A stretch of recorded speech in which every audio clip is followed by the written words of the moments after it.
ನೀತಿ 2024-29 ಜಾರಿಗೊಳಿಸಲಾಗಿದೆ.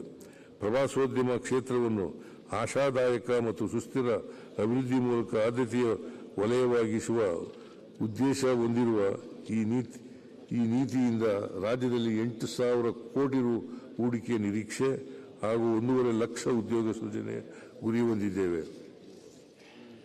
ರಾಜ್ಯದ ಪ್ರಮುಖ ಧಾರ್ಮಿಕ ಸ್ಥಳವಾದ ಸವದತ್ತಿಯ ಶ್ರೀ ರೇಣುಕಾ ಯಲ್ಲಮ್ಮ ಕ್ಷೇತ್ರ ಹಾಗೂ ಬೆಂಗಳೂರಿನಲ್ಲಿರುವ ದೇವಿಕರಾಣಿ ರೋರಿಚ್ ಎಸ್ಟೇಟ್ ವಿಶೇಷ ಬಂಡವಾಳ ಯೋಜನೆಯಡಿಯಲ್ಲಿ ಒಟ್ಟಾರೆ 199 ಕೋಟಿ ರು ವೆಚ್ಚದಲ್ಲಿ ಅಭಿವೃದ್ಧಿಪಡಿಸಲಾಗುವುದು.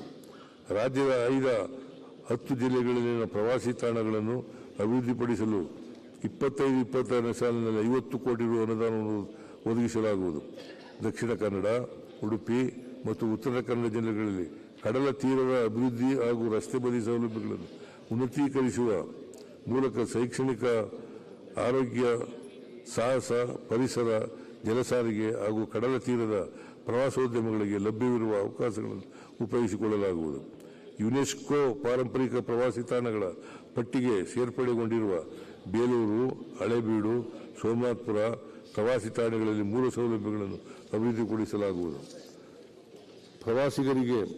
ಪ್ರವಾಸಿಗರ ಸುರಕ್ಷತೆಗಾಗಿ ಪ್ರವಾಸಿ ತಾಣಗಳಲ್ಲಿ ಕಾರ್ಯನಿರ್ವಹಿಸುತ್ತಿರುವ ಪ್ರವಾಸಿ ಮಿತ್ರರಿಗೆ ತರಬೇತಿ ನೀಡಿ ಅವರ ಸಂಖ್ಯೆಯನ್ನು 1,000ಕ್ಕೆ ಹೆಚ್ಚಿಸಲಾಗುವುದು ಹಾಗೂ ಪ್ರವಾಸಿಗರಿಗೆ ಮಾಹಿತಿ ನೀಡಲು 24x7 ಪ್ರವಾಸಿ ಸಹಾಯವಾಣಿಯನ್ನು ತೆರೆಯಲಾಗುವುದು. ರಾಜ್ಯದ ಸ್ಮಾರಕಗಳ ಸಂರಕ್ಷಣೆಗೆ ಅಗತ್ಯವಾಗಿರುವ ಮೂಲ ಸೌಕರ್ಯಗಳನ್ನು ಸೃಷ್ಟಿಸಲು 25 ಸ್ಮಾರಕಗಳನ್ನು ದತ್ತು ನೀಡಲಾಗಿದೆ. ಮುಂದಿನ ಹಂತದಲ್ಲಿ ಇನ್ನೂ ಹೆಚ್ಚಿನ ಸ್ಮಾರಕಗಳನ್ನು ನಮ್ಮ ಸ್ಮಾರಕ ಡಿಜಿಟಲ್ ವೇದಿಕೆಯ ಮುಖಾಂತರ ದತ್ತು ನೀಡಲು ಉದ್ದೇಶಿಸಲಾಗಿದೆ. ರಾಜ್ಯದ ಪ್ರವಾಸಿ ತಾಣಗಳ ಸಮಗ್ರ ಮಾಹಿತಿಯನ್ನು ಸಂಗ್ರಹಿಸಲು ಒನ್ ಟ್ಯಾಗ್ ಡಿಜಿಟಲ್ ಗ್ರಿಡ್ ಅನ್ನು ಉಪಯೋಗಿಸಲಾಗುವುದು. ಐತಿಹಾಸಿಕ ಲಕ್ಕುಂಡಿಯಲ್ಲಿರುವ ಪಾರಂಪರಿಕ ದೇವಾಲಯಗಳನ್ನು ವಿಶ್ವ ಪಾರಂಪರಿಕ ತಾಣಗಳ ಪಟ್ಟಿಗೆ ಸೇರ್ಪಡೆಗೊಳಿಸಲು ಅಗತ್ಯ ಸೌಕರ್ಯಗಳನ್ನು ಒದಗಿಸಲಾಗುವುದು ಮತ್ತು ಪ್ರಾಚ್ಯ ವಿಶೇಷಗಳ ಸಂರಕ್ಷಣೆಗಾಗಿ ಬಯಲು ವಸ್ತು ಸಂಗ್ರಹಾಲಯವನ್ನು ಪ್ರಾರಂಭಿಸಲಾಗುವುದು. ರಾಜ್ಯದ ಸಂಸ್ಕೃತಿ, ನಾಗರಿಕತೆಯ ಉಗಮ ವಿಕಾಸಗಳೂ ಸೇರಿದಂತೆ ಐತಿಹಾಸಿಕ, ಸಾಮಾಜಿಕ ಸಂಗತಿಗಳನ್ನು ಬಿಂಬಿಸುವ ರಾಜ್ಯ ಮಟ್ಟದ ವಸ್ತು ಸಂಗ್ರಹಾಲಯವನ್ನು ಮೈಸೂರು ನಗರದ ಹಳೆಯ ಜಿಲ್ಲಾಧಿಕಾರಿಗಳ ಕಚೇರಿಯಲ್ಲಿ ಸ್ಥಾಪಿಸಲಾಗುವುದು. ಯುವ ಸಬಲೀಕರಣ ಮತ್ತು ಕ್ರೀಡೆ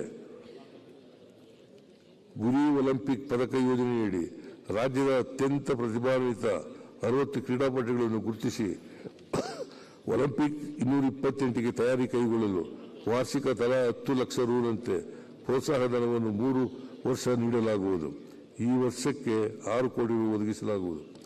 ಬೆಂಗಳೂರು ಗ್ರಾಮಾಂತರ ಜಿಲ್ಲೆಯ ಆದಿನಾರಾಯಣ ಹೊಸಹಳ್ಳಿಯಲ್ಲಿರುವ 20 ಎಕರೆ ನಿವೇಶನದಲ್ಲಿ ಜಿಲ್ಲಾ ಕ್ರೀಡಾಂಗಣ ನಿರ್ಮಿಸಲಾಗುವುದು ಹಾಗೂ ಸೈಕ್ಲಿಂಗ್ ಕ್ರೀಡೆಯ ಉತ್ತೇಜನ ನೀಡಲು 5 ಕೋಟಿ ರು ವೆಚ್ಚದಲ್ಲಿ ಆಧುನಿಕ ಸೈಕ್ಲಿಂಗ್ ವೆಲೋಡ್ರಮ್ ನಿರ್ಮಿಸಲಾಗುವುದು. ದಕ್ಷಿಣ ಕನ್ನಡ ಮತ್ತು ಉಡುಪಿ ಜಿಲ್ಲೆಗಳ ಜಿಲ್ಲಾ ಕ್ರೀಡಾಂಗಣ ಅಭಿವೃದ್ಧಿಗೆ ತಲಾ 3 ಕೋಟಿ ರುಗಳಂತೆ 6 ಕೋಟಿ ರೂಪಾಯಿ ಒದಗಿಸಲಾಗುವುದು. ನಿವೇಶನ ಲಭ್ಯವಿರುವ 12 ತಾಲೂಕುಗಳ ಕೇಂದ್ರಗಳಿಗೆ ತಲಾ 2 ಕೋಟಿ ರೂಪಾಯಿ ವೆಚ್ಚದಲ್ಲಿ ತಾಲೂಕು ಕ್ರೀಡಾಂಗಣಗಳನ್ನು ನಿರ್ಮಿಸಲಾಗುವುದು. ಪ್ರಸಕ್ತ ಸಾಲಿನ